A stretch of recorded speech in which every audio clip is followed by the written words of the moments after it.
Good day, everyone, and thank you for joining the inaugural Caribbean Community of Practice for Climate Resilience. We're excited to bring you a lively discussion from our industry and organization panelists for the first half of today's agenda, followed by a dynamic question and answer period to dive into the issues the Caribbean faces, and where we'll carve out the challenges we need to address with actionable solutions. A few housekeeping items to address before we start. Today's session will be recorded and available online to watch on demand.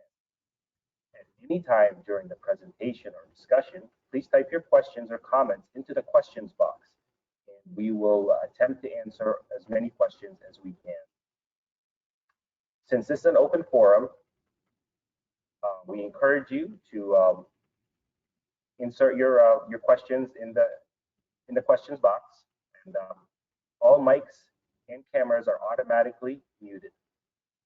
During the second half of this webinar, we encourage you to also insert your questions into the questions box as well.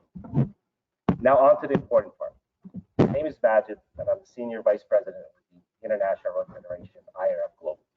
I'm happy to introduce to you today's moderator and IRF member, Director of Engineering Solutions of Anyway Solutions, Alex Campbell, where he and his team tackle climate resilient engineering solutions for transport infrastructure around the globe. With an emphasis on developing countries where road infrastructure is most vulnerable to the impact of our climate. Alex, welcome. The floor is yours. Thank you, Majid, and welcome everybody on the webinar. It's a pleasure to be here talking about this very important topic for the Caribbean region. As Majid mentioned, my role at Anyway Solutions, we're a global consulting engineering firm who specialize in climate resilient solutions to transportation projects, is to work with our clients to incorporate resiliency into transportation projects and systems and pavement designs. I am passionate about transportation in emerging economies, small island developing states, low volume roads, and climate resiliency. I've had the privilege of working in over 30 countries worldwide, including those in the Pacific region and, of course, the Caribbean. The solutions that we apply in projects are always specific to that scenario and region, and that's something that our panelists might be speaking about today. Far too often do I see incorporated solutions that are being applied to a region, either in terms of its cost or the solution that is based on data that is not appropriate for that region. I see data, capacity building, and regional standards and specifications as some of the key components that need to be updated if we are going to, as a unified Caribbean, adapt and improve our pavement infrastructure and ability to respond to major climatic events. There's also the matter of appropriate technology and appropriate solutions. For example, designing a larger side drain or V drain is only as effective as the maintenance in that region to make sure it doesn't get filled or clogged. So a more cost-effective and appropriate solution may be to grow capacity to deal with routine maintenance of existing drains rather than simply trying to specify a larger drain or culvert, which is still going to get clogged. There's also the need to have data specific to Caribbean islands and regions within those islands for rainfall data, stream flow data, runoff rates, etc. All too often, I see data being applied from other regions of the world or outdated data. We can no longer rely on only assumptions or rainfall data from a different region and hope to design transportation interventions appropriately. So why are we here? Well, at the most recent Caribbean Congress in the Bahamas, and then prior to that in Barbados, there's a call to have more frequent opportunities for the Caribbean to share challenges, ideas, approaches, and solutions that are being implemented in other parts of the Caribbean, not only just once a year at the Congress. The region knows all too well the impacts of a changing climate, which is why a call to action was made the time has come to implement solutions. Hence, Anyway Solutions, along with the IRF, created this roundtable where like-minded professionals and stakeholders from across the Caribbean could come together on a quarterly basis and talk, learn, and collaborate together. There are so many programs, of which you'll hear many today, and stakeholders throughout the region that if we start to work together and learn from each other, then the entire Caribbean region and beyond can only benefit. So we have the privilege of having 4 wonderful speakers today who are intimately involved in the region and are sitting on the panel. What we have scheduled is that each of those panelists will speak for approximately 7 to 10 minutes. And at the end of the 4 speakers, we will table questions for the panel, as Majid had mentioned. And if you can post those in the question box, that would be appreciated, as well as maybe directing it to a specific speaker if you have a specific question. And if we can make it through all, if we can't make it through all the questions, then as Majid had mentioned, we will gather them together and try and address them offline. So without further ado, I'd like to introduce our panelists of speakers who will paint the future of the real issues that we are looking to tackle. So our panelists today consist of Frederico Pedrosa, who is the Disaster Risk Management Specialist with the World Bank. We have William Ashby, he's Portfolio Manager, Economic Infrastructure Division for the Caribbean Development Bank. Mark Cummins joins us from Barbados, and he is a planning consultant and former permanent secretary, Ministry of Transportation, Works and Water Resources.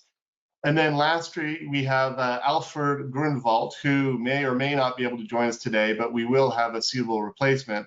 And Alfred is the climate change lead specialist at the Inter-American Development Bank. So welcome and thank all of our panelists today for carving out some time. So with that, Frederico, I'd like to kick off with you, and thank you very much. Thank you very much, Alex. Thanks, Majid, for the opportunity and for the invitation. It's always a pleasure to work with the Caribbean nations, and special thanks to Mark and William, who actually sit over there and face that on a daily basis, right? I'll not say if on a daily basis, at least during the hurricane season on a daily basis, which is one of the main natural hazards. If I can have the opportunity to share my screen, I think like maybe you guys can share with me. Yes, Frederick, I will give you the controls. Just give me a second, Federico. While Majid does that, again, I'm a disaster risk management specialist. I've been working at the World Bank for over 12 years right now. And pretty much since my first year at the bank, I had the opportunity to start working in the Caribbean. So I was mapped to the Latin American Caribbean region. My first, if you guys can see my screen now. So the first opportunity I had to go to the Caribbean was to Barbados, and I really enjoyed, I mean, the opportunities and the challenges that we have there. So with that being said, I have 2 main points that I'd like to make on my remarks here before giving the floor back to Alex. And 12 years ago, we were talking about resilience quite a lot. On transportation, I might say that we have been talking about reliability since our area of research or practice started, right? But then this new word comes, resilience. And as Alex mentioned, there is a lot to be understood from a natural hazards perspective. There's a lot to be understood from an engineering capacity in terms of designing our infrastructure. But I think maybe the key element here is the financial component or the fiscal component, right? And I'd like to actually start asking ourselves the question of how much resilience can one afford, or can one country afford? And the example that I will give here is basically, if you imagine that the person will make a living by transporting water from one place to another place using a glass, right? A cup of water made of glass. that's an economic activity, right? To be transporting tourists from the port to the hotel areas or for the beaches, something like that. But at some point during the day, once you close your shop, your business, you put like your glass close to the edge of a table, and somebody that comes and cleans that, unfortunately, just knocks over that glass of water, right? Once it falls, it breaks. So if you assume that gravity to be the natural hazards, the question is, if when you go to one of the financing institutions, like, well, I have lost my tool for the source of income, can we replace that? Well, the World Bank will say, well, okay, that's very sad to hear, but let's do something. The question is, do we finance another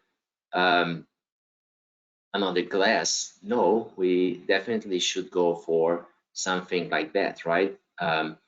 Let's go for a plastic cup, right? It might be even cheaper. We have maybe just found like a new engineering approach that can deliver something, some asset, even at better compared to the other one, but at lower cost. And you might be from now on kind of resilient to the gravity natural hazard, right? So if you drop like a plastic cup on the floor, it will not break, right? However, unfortunately, the Caribbean, like many other countries, they are not exposed to a single natural hazard. It's not only hurricanes. There are volcanoes, right? There are earthquakes. So if you drop that cup on the floor now and somebody steps on it, right, that's going to actually damage your source of income or asset, right? Again, you go back to one of our institutions and say, well, I mean, I haven't realized, you know, that there are people just walking the room and that can actually damage my source of income, my cup. Can we replace it? Oh, yes. What we can replace with? Well, we might replace with steel, right? That would give you a different source of resilience, right? It would be definitely more expensive, but will resist basically a fall and somebody stepping on it, but maybe do not resist seawater, right? Over time, because the salty water at some point it gets rusted, right? So I think I just bring that example because the question here is how much resilience can we afford? And with that being said, I'd just like to move to another example that we had in Belize, just to bring to context. And sorry that I'm gonna jump over here. Just 1 second. So we had applied pretty much the same strategy or same approach to a project in Belize that I would like to speak just for 3 minutes and give the floor back to Alex. So all these illustrations about the cup, we have kind of had the opportunity to test that model in Belize. So Belize came to the World Bank many years ago and asked for some funding for retrofitting some of the some segments of the national highway system there, because they wanted to reduce the risk of flooding. And back then, we started thinking, you know, well, we have to look at the road standard designs. We have to look at what is available. And Alex rightly said, I mean, the level of data that we have is not that great, right? So we don't have a lot of hydromet data. We don't have a lot of like information that we need to do proper designs. On the top of these, the government really wants to make the most of the money, right? And would get to the sweet spot of resilience. So fast forward into this design that I'm going to describe, just as a spoiler, we came with like a 1 to 25-year return period of time for flood events that many people might say, well, this is not good enough. Well, maybe that's what Belize can afford, and maybe that's actually what allows Belize to actually keep pushing economic development, right? So I think we are so much driven by the 1 to 25 or 50 or 100, 150 that sometimes it is not good. And how we actually managed to get into this was basically looking at having a more comprehensive approach. So what you see here is basically a LiDAR survey for the whole watershed, that a segment of 16 miles of road was placed in Belize on the Philip Godson Highway, which is one of the main highways there. And so what we did is we actually feed all that information of the LiDAR survey with hydrological modeling, so on and so forth, to the engineers that were putting together the final or detailed design for the road. And I would just like to raise the specific case of the Mexico Creek Bridge, and I'll finish with that. So what you see here is a small bridge, I think was about 50 meters in Belize, where the chief engineer that has been in the Ministry of Works said, I have been mapping this bridge, we need to raise the bridge by 2.5 meters, because everything that I collected from my personal data indicates that need. By actually using LiDAR, hydrological modeling, and so on and so forth, and placing culverts properly along the lines of that road, we actually proved to the chief engineer that there was not a need actually to raise the bridge, right? And he was satisfied with that solution. So what we actually have managed to do here was raising the bridge would come across about like $2.5–3 million, which is about 10% of our whole project. So if you compare to what data has allowed us to do, with the engineering designs, and actually save some costs, that's what I mentioned. Sometimes our engineers, they just need more data, more information to design something that's going to be more resilient and not necessarily more expensive. Some other times, indeed, unfortunately, you need to deal with other situations that we need to actually spend more money on it. So just to finish, I think that's the question for me that I've been asking myself as a professional on that field. How much resilience these countries can afford? How much we should put into design that we do not over-design, but we do not under-design as well. And that's not a straightforward conversation, but definitely one that we can have and we can push forward in terms of like having more technical capacity. And I think RF does a great job on that. Thank you very much, Alex. Thank you, Fred. Yeah, fascinating. We use a lot of similar techniques. We're using a lot of LiDAR in remote areas, satellite data, drone work to try and get that engineering data that can help fulfill, fill some of the gaps. I mean, we're getting a lot of information from locals as far as the height of flooding or historical height of flooding when you ask a community elder, for example, and they know exactly the level that water comes up into either their field, their house, the tree line. But yeah, advanced technologies, which don't actually have to be that expensive, can really help supplement data so that we can make more informed decisions. And as you say, that decision doesn't have to be more expensive, it just has to be more applicable. So fantastic introduction to this panel. I'd like to introduce the second speaker, and the second speaker will be William. William Ashby is from the Caribbean Development Bank. He's portfolio manager for Economic Infrastructure Division. William, welcome. I look forward to hearing what you have to say. Thank you, Alex. Can you see my screen? Yes, we can. Wonderful. Okay. So good morning, good afternoon, everyone. And let me start first by echoing the thanks to the International Road Federation for following up, especially Majid, with regard to making this community of practice for practitioners in the Caribbean operational. It was something that has been a priority for many practitioners for a long time. So it's great that Majid is so focused on bringing it into being.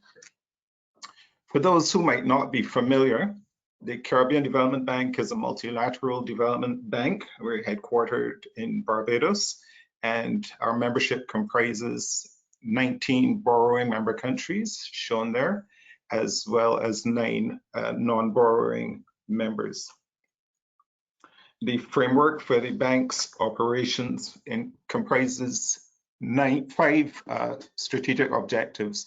You see them there: building social resilience, production resilience, environmental, financial, and institutional resilience. And pretty much all of the support that we provide to our borrowing member countries is centered on these 5 pillars. So in addition to the natural hazards that face our region, and you would know that our borrowing member countries, as you saw listed there, are among the countries in the world that are most challenged by multiple hazards. And that, combined with the lack of access, or I should say the limited access to affordable financing, really compounds the problem we face in terms of reducing poverty across the Caribbean.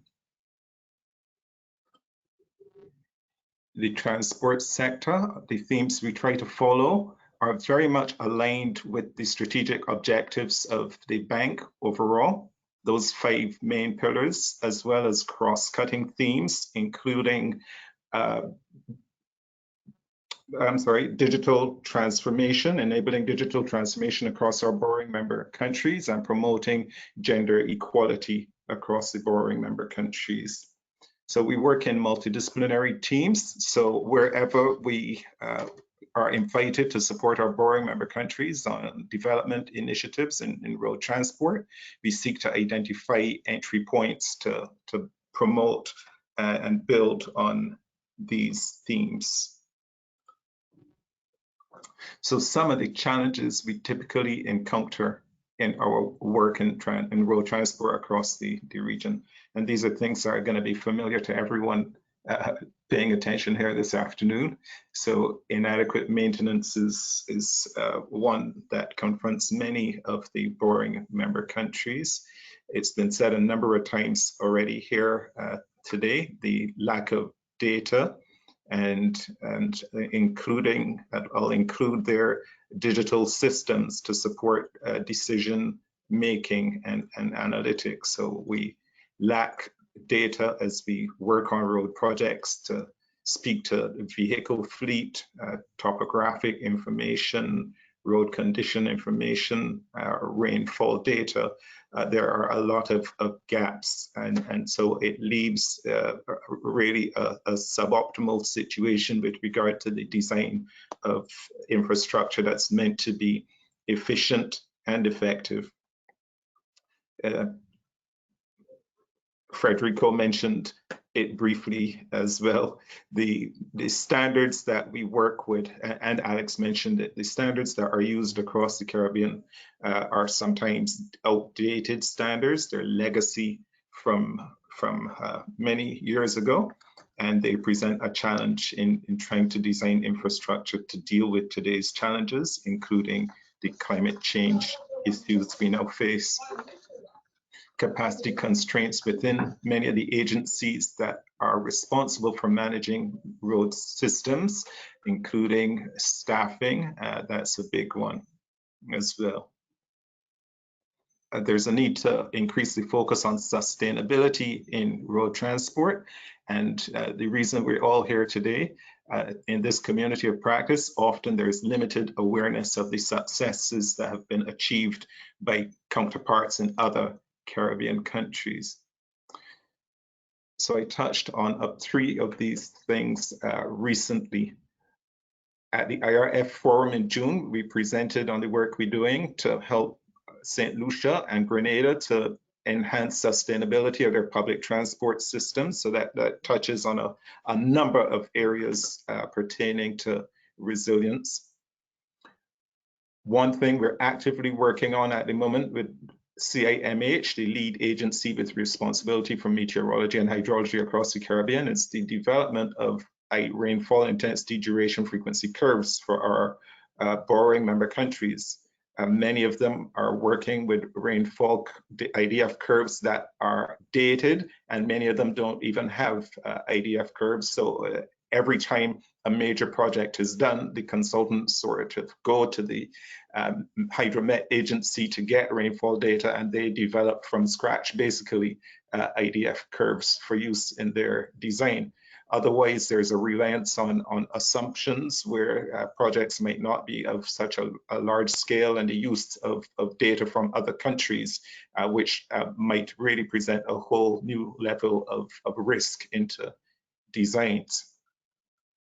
And I'll talk a little bit more about the road sector resilience index that we're working on.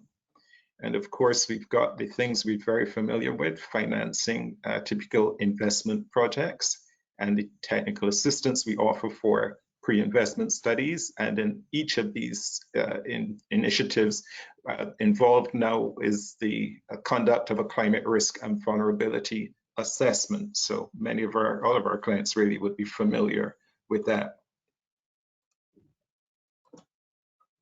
So I won't go over what resilience means, but I'll talk a little bit about the Road Sector Resilience Index. So this index provides a measure of the level of resilience of the road transport sector across our borrowing member countries. The index considers 5 domains. So we're looking at policies, institutions and processes, technical expertise, operations and maintenance, technical planning and design, and financial arrangements and incentives. So this might be familiar to some who attended the IRF Congress in June as well. And why this is important and why I'm raising it is because we are rolling this out, this resilience index tool, to all of our borrowing member countries. It was a tool which was developed through participation with 3 case study countries, and we think it's got a lot of value for the rest of our borrowing member countries. So we're in the process of rolling this out now. As you see across the 5 domains, there are a number of areas that are probed, and we come up with ratings across each of the domains. These are high-level ratings, and one gets then even a graphical picture of where the countries stand with regard to resilience in the road sector across these various domains. And it's helpful to have, using a formula contained in the tool, a numeric index generated through the use of the tool. That index is combined with an assessment of vulnerability of the road network in each of the borrowing member countries. And it provides really, again, another approach for designing pathways to improve resilience of road transport in the borrowing member countries. So some of the advantages of the use of this index and the vulnerability are resilience matrix. You're able to characterize your road system to see exactly where you are. You can track the progress with regard to risk reduction and strengthening of resilience. As I mentioned, design pathways for risk reduction and strengthening resilience. Prioritize your investment planning and evaluating the contribution of the respective measures included in national strategies and so on. So I really wanted to touch on that and to mention to you the work we're doing on IDF curves, and the road transport sector should be a huge beneficiary when that work is eventually completed. And that's it for my presentation this morning. So thank you very much for listening. Thank you very much, William. A great addition to Fred's introduction as well. Looks like we're touching on a lot of the important elements, and the one obviously initiative that you touched upon, which is exciting for practitioners, is the recognition by the bank that data is important, and the initiative to get up-to-date data is well received probably by most people on the webinar. So thank you for that initiative, and thank you for sharing what the bank is up to and the approach that's taking towards resiliency. We have a third speaker now. I'd like to introduce Mark Cummins, and Mark Cummins is planning consultant and former permanent secretary for the Ministry of Transportation Works and Water Resources. I would like to welcome Mark to the panel, and thank you very much, Mark. The floor is yours. Good morning, everyone. Sorry, good afternoon, everyone. Thank you, Alex. Before I get into my presentation, I must also thank the IRF for following up from the Barbados meeting and the Bahamas meeting to get us to the stage here where we are having this roundtable discussion, looking at the basically putting a community of practice in place to look at the resiliency. I must also thank the CDB, because CDB has been very pivotal in not only sponsoring persons for the various meetings, but also ensuring a significant amount of information. Now, as I go through my presentation, before I get into it, just to let those persons in the audience know that yes, the last 5 years of my career in government was spent at the Ministry of Transport, Works and Water Resources, where I had the opportunity to work very closely with the ministry's team, especially the engineering team. But prior to that, I worked at the it's now called the Planning and Development Department, but it was the then Town and Country Planning Department, where for 20 of those 25 years, I was the Chief Town Planner of Barbados and had the pleasure of preparing 2 development plans, because you're going to hear me making a lot of reference to development planning, because we have to plan it before we can get to the stage of resiliency. And also, we know during the 90s, we had the slogan sustainable development, and it's now that has now been taken over by resiliency. And I think we have to, as practitioners, we have to be careful not to get caught up in the sloganeering and make sure that we do focus on resiliency. You would have heard my 2 colleagues, Fred and William, speak to it. This slide that you're seeing here just to give us some context in terms of how the OECD defines the whole question of resilient infrastructure. I refer to these as the vagaries of climate change: the wildfires, the floods, the drought, for us in the Caribbean, the hurricanes, and the other main major climate events. Now, wildfires, we don't have that to the context that we see in North America, especially what happened in Canada this year. However, in the Barbadian context, when we have drought and we also have what I refer to as grass fires, I don't call them wildfires, that places a significant challenge on us, because we are a water scarce country. And when we have a water prohibition order and we're having grass fires, the Barbados Fire Service must use the water from the tenders, or the water is taken from the hydrants, which is part of the potable water supply. So that poses a challenge for us. The flooding, that is of some great significance. And over the last 2 weeks, we've been having quite a bit of that. And I was very happy to hear William make reference to the work being done as it relates to the rainfall, with the intensity, the duration, and the frequency. Because we always say that the rain is falling, the rainfall pattern is different, but we have not been able to measure it with any great degree of success. So therefore, I think once that information becomes available, I hope that when that information becomes available, our designers, especially our road designers, will be able to better design and move away from those legacy standards and use that information to give us something that will be resilient, but also will fit into our current context. If I can give you a quick example, sometimes we can get here in Barbados a very sharp 45-minute downpour of rain. And when we listen to the Met, we say that we had 3 inches of rain within 45 minutes. Now, under no circumstances can our road network handle that, and that's what creates the problem. If you drive 2 to 3 hours after the event, you will see that most of the water has run off.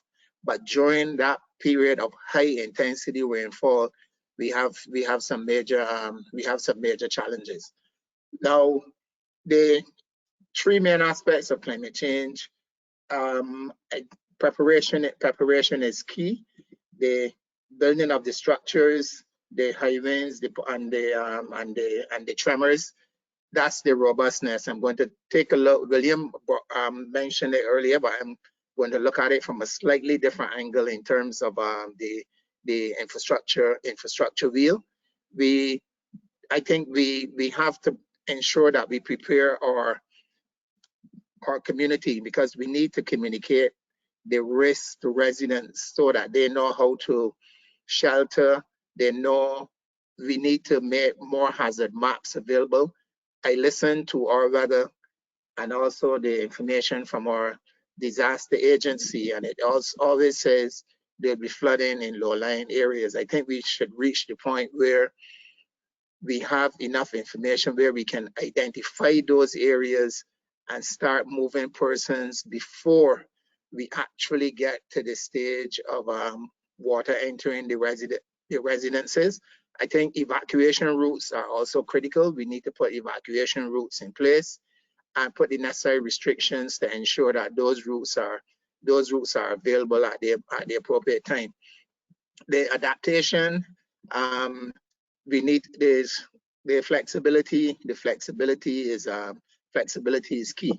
I want to focus on this one here a bit, the updated land use and settlement maps, because I think that information is usually available, but I don't think it is made available to the wider public. So we have to find a way of having that information more widely distributed to the public, so that persons don't only hear that they're living in an area which may be flood prone, but they know, and you give them the specific information. Building codes are going to be critical. Unfortunately, in Barbados, we do not have the necessary legislation to enforce our building code. We have a building code, but we don't have the legislation to enforce that building code. And I sincerely hope that within the next year or so, we can have that information, because having buildings which are built to the modern standards, that's going to be critical to the resiliency as we go forward. And we also have to learn to retrofit our older buildings so they can meet the higher construction standards. The third main aspect I want to look at is the recovery.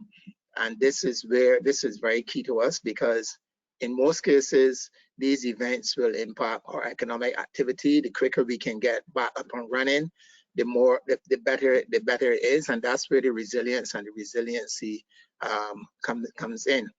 So, like for example, the ministry where I last worked, our responsibility was that after any event, we had to make sure that the debris was cleared, and the roads are categorized. So you have your priority areas, like for example, in Barbados, from the airport to the Bridgetown port, then the major highways, and then you do the necessary feeder roads. Of course, if there is injury or damage, especially in our Scotland district, which is an area that is approximately 1/7 of Barbados, and it's primarily clay. So when we do have excessive rains, we get land slippage in those areas.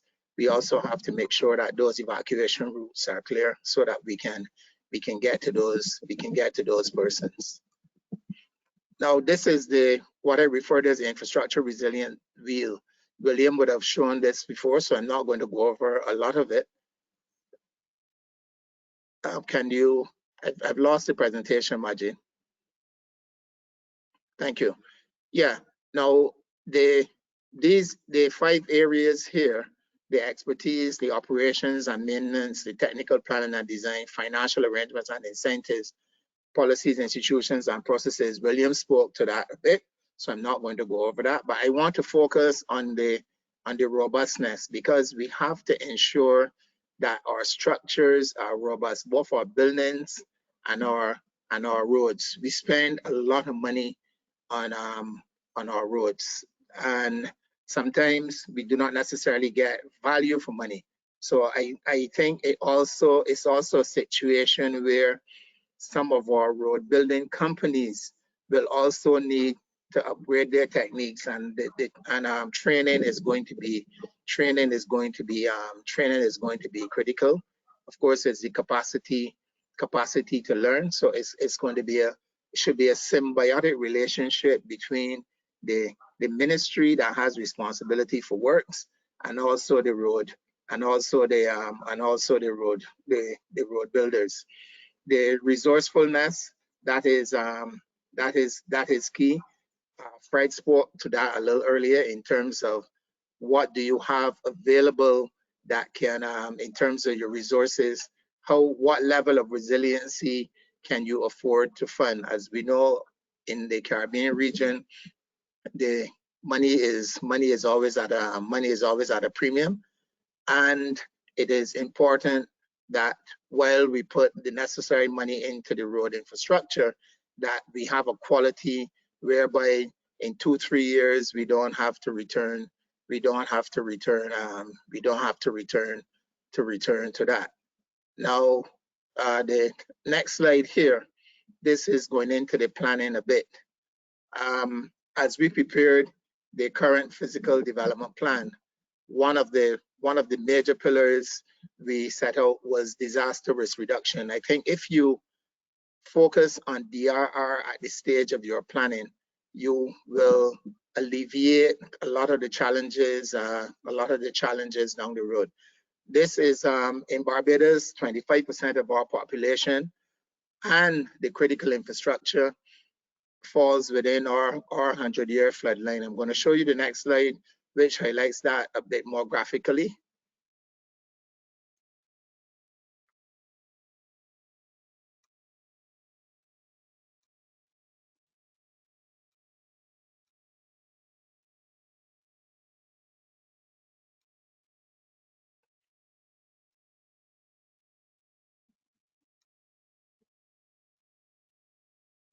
This one is right. This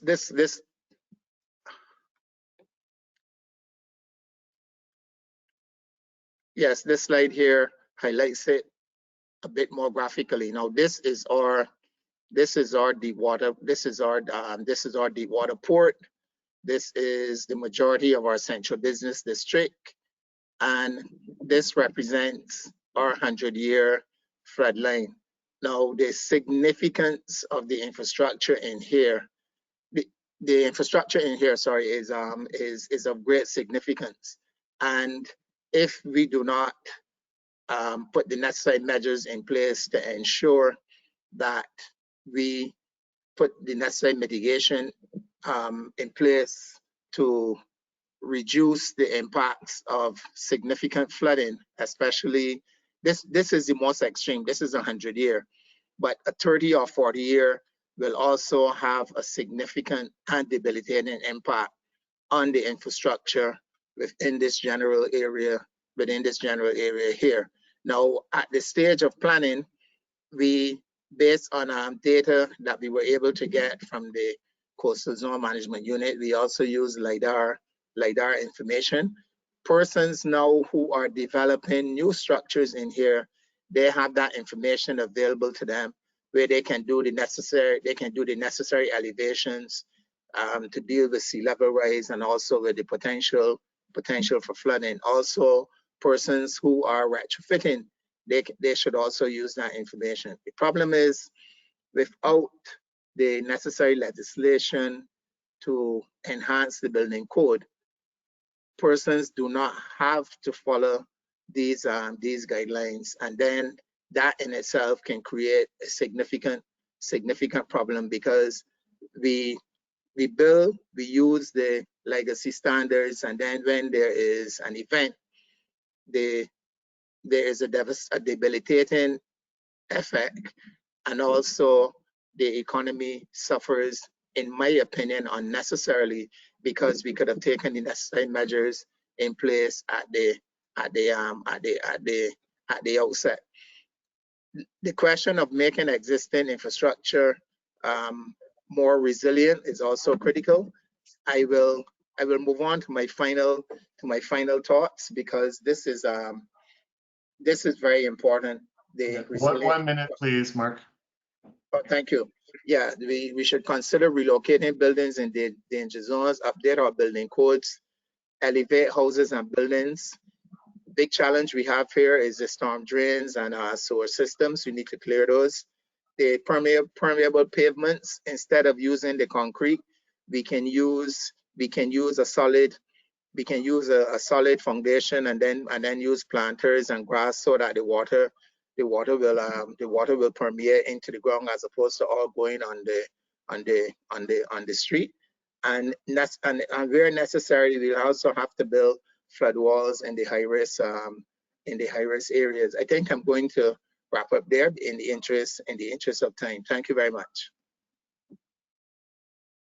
Thank you very much, Mark. Yeah, having been to the event in Barbados 2 years ago, the IRF Caribbean Congress, you know, you were succinct in identifying the issues, and I think there are issues that are being faced throughout the region. So thank you for your experience and your contribution today. Lastly, we have Pablo Guerrero. So Pablo is with the Inter-American Development Bank.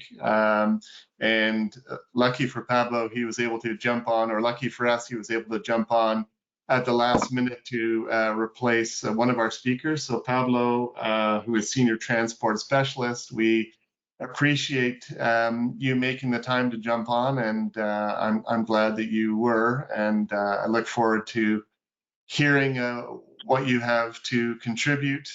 We have about 7 minutes for you to present, if that's acceptable. And for anybody who is wanting to ask some questions, please don't forget to post them within the question drop down component of the meeting.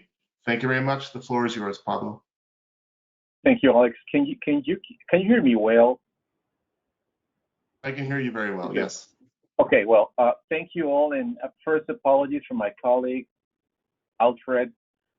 He was scheduled to be part of this panel today, but he's caught up right now in what we call board meetings. So he is part of two teams actually that are presenting projects in the board, and those meetings sometimes get longer, and so he apologizes for that. I'm here on his behalf, and first of all, I really wanted to thank you, the IRF, to really putting this together. We're so happy to be part of this community of practice, as indeed is something that we look forward to continue supporting. This is just great this afternoon, and definitely kind of emphasizing transport is essential, right? So it's such an enabler for quality of life, inclusion, what we call sustainable right now development.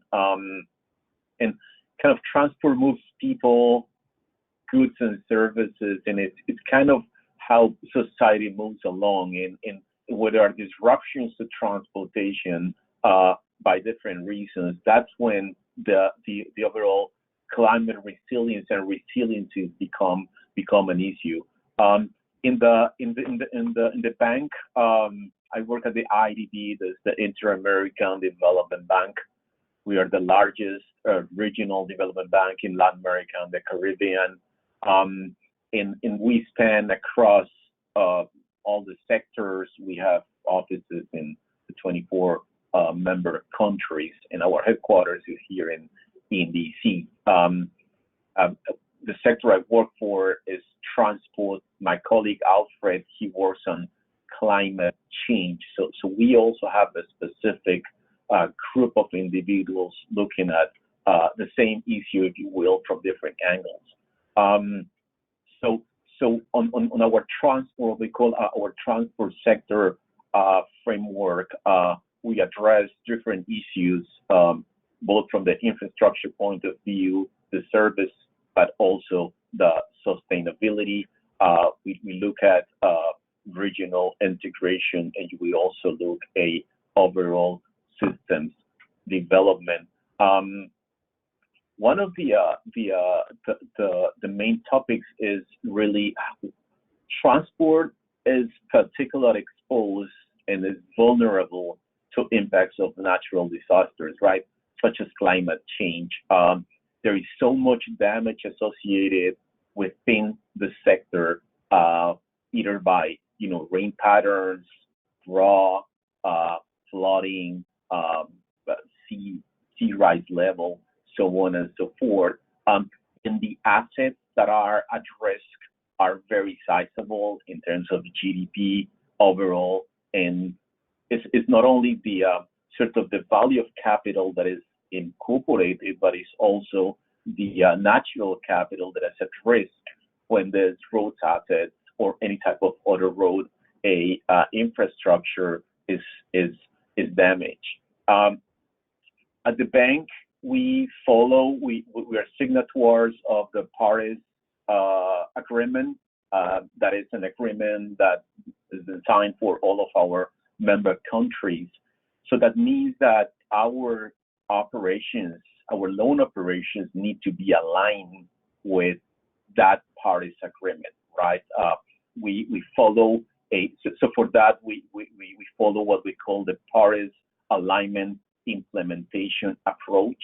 That means that all of our loan operations, all of our a loan policy base, they need to be aligned with Paris Agreement, and we measure that alignment or not alignment. It doesn't mean that all has to be aligned. There are projects that are not aligned. So the way we design the projects and the components that we're going to be investing on and financing need to ensure that project gets an alignment, right? So that's what we call the PAIA, which is our internal process for implementation. It's available on our webpage because we then work with our client countries on really defining the process as to how those projects actually become aligned. A bit of that also is that projects are either, in the overall climate conversation, there is mitigation, but it's also adaptation. So most of what we have been listening during this conversation is really about how to sort of adapt projects, adaptation of infrastructure to climate change or climate, make it more resilient. We have ways to measure that. We work with different tools to model rainfall dynamics. We do a lot of mapping and modeling with digital elevation models for all of our road and infrastructure projects because they need to be aligned. So we need to do that constantly. We also do a lot of hydrology analysis and hydraulic modeling. We do have some systems that are actually public to everyone to use that will kind of model that as well for any given infrastructure. On the mitigation, that's another area as well that is looking at reduction of emissions, that looks at, really how to decarbonize the transport system, right? Make it less aggressive to the environment. Also looking at potential alternatives on either the transport mode of technology that is going to be deployed there. We're right now looking at on specific, shifts into transformation, if you will, from energy across different modes, from maritime to land transport. So that's on the mitigation part of this overall sort of umbrella on Paris agreement alignment and how the IDB is really part of it. So therefore, our operations also become into the same facet.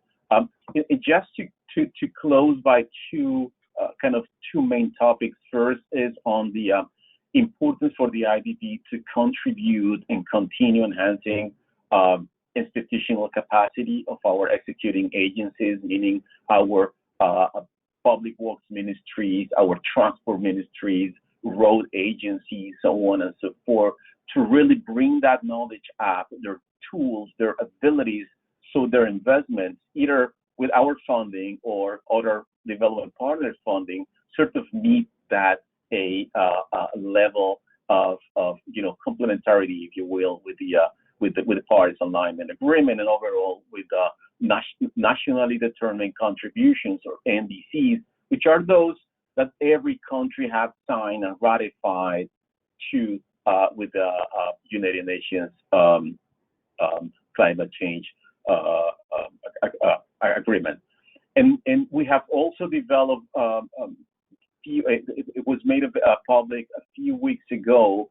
The new what we call CLIMA, C-L-I-M-A. It's a specific financing tool that if more than 50% of our of what we're financing is directly related with climate mitigation and or adaptation, if it is very related to that, and if it is verifiable and measured, the IDB is able to provide a better concessional rates for that specific financing. Why? Because normally there is this gap as to what is normally done and the additional investments that are required to make that investment climate resilient. Well, we have ways now to finance that gap, and that is called a climate financing. Okay, so that's also kind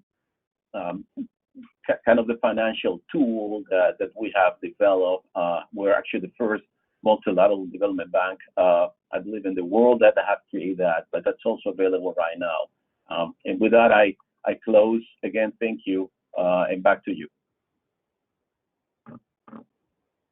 Thank you so very much, and I appreciate, Pablo, you making the time at short notice, and contribution from IADB is welcome. For those of you who are able to extend, I know that we had said we would be on the call for an hour. We've extended by 10 minutes, and for those of you who can carve out the time, whether you're a panel member or a participant, we'd greatly appreciate if you could. If not, we will circulate the questions, because there are some good questions that I wouldn't mind tabling to our audience. So with the time being 12:57, I'll ask a few questions to the panel, and then we can wrap up.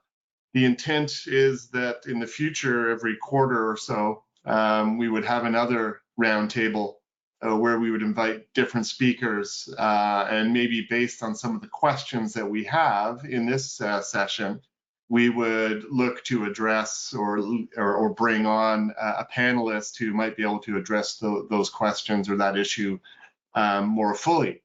So without ado, perhaps one question from a future panelist is, what are the best tools available, and this is to the general panel itself, is what are the best tools available for doing risk assessments on a site or a road system?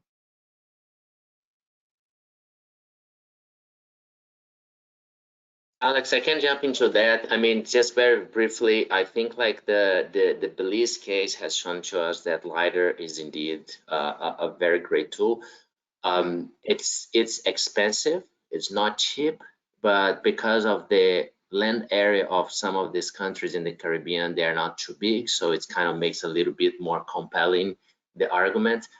On the top of like being useful for transport because you can actually do good hydrology, it's also useful for agriculture and for many other ministries, right? So it's kind of like the information that's not siloed for transport alone that can somehow offset a little bit of the cost, right? So on the top of these, if LiDAR is not an option, what we have been investigating more frequently is how can you do more of like on the boots, so to say, kind of assessments on the ground.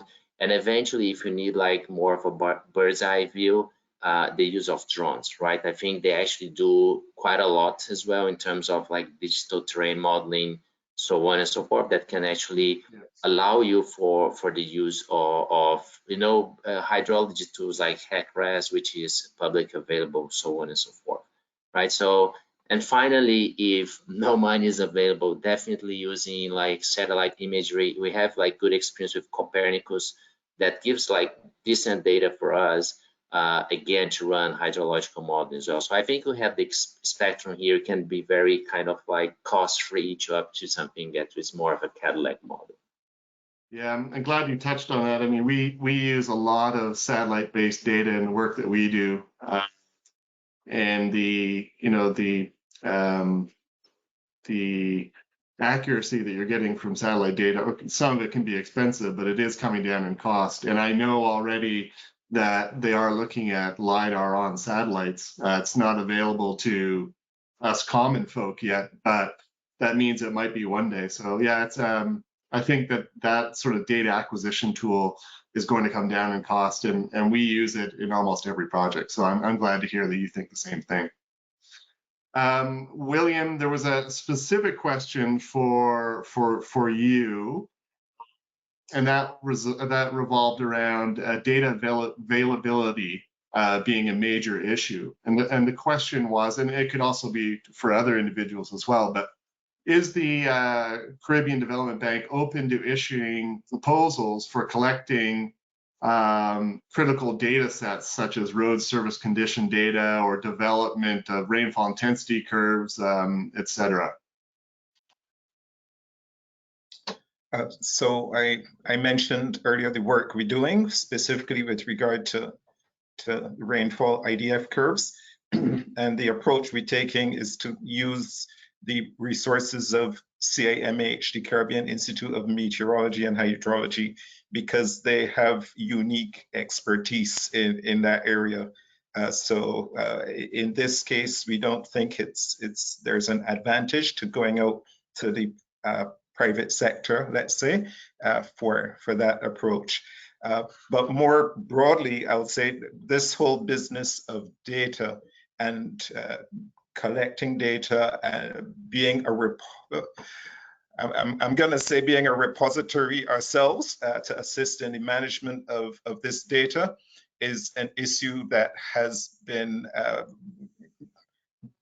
under discussion in the bank at all levels. So I'm sure there's going to be a lot more activity in that regard. And wherever there's the opportunity to engage the private sector or to work through regional projects in particular, where countries can come together, decide there are common objectives that multiple countries want to achieve, and we can better access concessional funding and grant funding for doing those things, there would be the opportunity to get a private sector expertise involved in that process. So thanks. Thank you very much.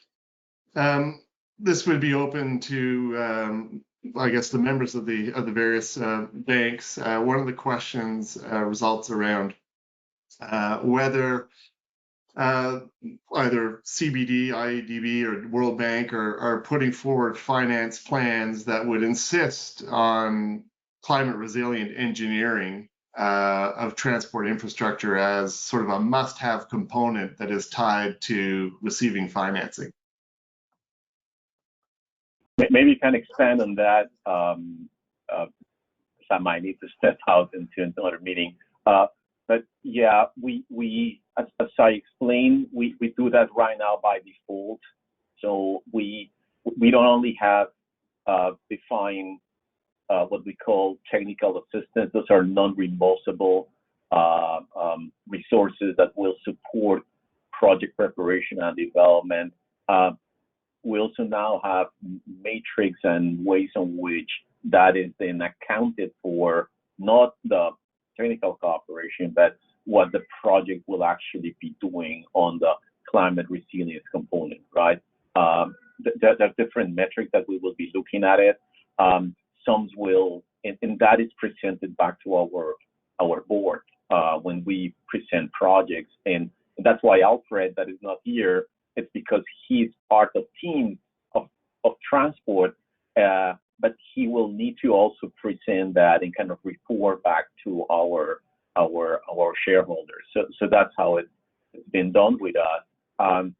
What we try to do is that we develop a specific processes that we support the executing agency developing the project, let's say the Ministry of Public Works in any given country in the Caribbean. In with non-reimbursable resources, we will cover part of those analysis in the with different ways, either if it is on flooding issue, on water streams, on having better designs or improved designs for a drainage, for instance, and then that is accounted for and targeted, and then is validated for a different team than ours, and then that will be included into the overall budget that is approved in the case. So that's how it is tracked. What we have right now is that if it is a project that has a lot of contribution into that, and that will entail working multi-sectorally. We are not any longer working only on, let's say, transport of works. It will have to require other agencies also involved because of the nature of the challenges. Then a opportunity to get this climate facility super concessional funding will also kick in. I'll just take your opportunity to say as well on the CDB side, I mentioned earlier the conduct of climate risk and vulnerability assessments is a key part of just about every investment project we undertake. And why that's important for us is because we work a lot with other development partners. So for example, there's our United Kingdom Caribbean Infrastructure Partnership Funds, which is something being done through CDB funded by the UK government. So building resilience is something that has to be demonstrated there through the European Investment Bank. We had a climate action line of credit. And through all of these things, we have to identify the additionality that climate financing brings. So it's quite important for us to be able to show in the designs, as Pablo alluded to it when he spoke to climate, what the basic design might be and what you are doing additionally on top of that in order to build resilience and to be able to track that financing also in accordance with our Paris alignment. Thank you, William. There are several other questions which I feel that we will need to table offline. Unfortunately, I know we are now almost 1:08. We're already pushing our time for both the panelists and the attendees. So that said, I would like to thank William. I'd like to thank Fred. I'd like to thank Mark, and certainly I'd like to thank Pablo and the IRF for being part of this inaugural session. It is vitally important that we start this process and use this as a platform to collaborate, to talk, to share. So I appreciate you being our first 4 guinea pigs, so to say, and we're very lucky to have had you. With that, I'd like to hand the session back over to Majid and the IRF to conclude. Thank you, Alex. This was truly a great start to this initiative. So we hope to continue with this initiative and make sure this community practice is not something just that we talk about every regional congress, which we've been doing now for the past 11 years. So we finally got off to a great start. Again, a lot of thanks to our panelists here who are hopefully going to be engaged with us throughout this process, from William Ashby, Pablo Guerrero, Mark Cummins, Federico Pedroso, and obviously Alex Campbell and Anyway Solutions, who are a partner in this effort of doing these roundtable sessions. So our next one, should be by the end of January, and we'll be making announcements soon. Just as a reminder, so after this webinar is over, you'll be receiving a survey, and we'll get your feedback and also some topics you'd like us to address in future roundtables. Again, just want to thank our guest speakers once more, and most importantly, our panelists, our attendees as well, who took the time to listen to this. We hope you stay engaged with us, and we look forward to continuing the discussion. So until next time, and have a great rest of your day. Thank you, everyone. Thank you. Thank you. Bye.